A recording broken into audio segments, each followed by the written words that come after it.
Hi guys, চলো নতুন একটা ভিডিও নিয়ে তোমাদের সামনে চলে এসেছি।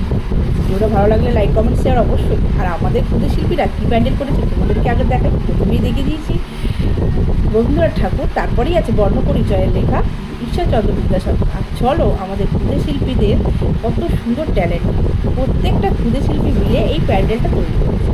আর ড্রয়িংয়ের হাতের কাজ দেখো, প্রত্যেকটা ক্ষুদে শিল্পী মিলে এই ড্রয়িংগুলো করেছে। কত সুন্দর সুন্দর হয়েছে না? যেমন আলপনা করেছে তেমন তার মাঝখানে বসে রয়েছে আমাদের কিন্তু স্বয়ং মা বসে আছে তার ক্ষুদে শিল্পীদের হাতে গড়া প্যান্ডেলের মধ্যে। এর থেকে আর বড় কিছু হয় কি? হয় না। সত্যি কি অসাধারণ প্যান্ডেল হয়েছে। আর এবছরে প্যান্ডেলের থিমের নাম হচ্ছে, ওদেরকে তো বলাই হয়নি, ছোটদের কালী পুজোর মধ্যে এই বছরে আমাদের পাড়ার প্যান্ডেলের থিমের নাম হচ্ছে সহজতা। আর তোমাদেরকে কিন্তু অবশ্যই আমন্ত্রণ রইল, সবাই কিন্তু চলে আসবে, ছোট বড় সবাই একসঙ্গে আসবে। ভিডিওটা এই পর্যন্ত, টাটা।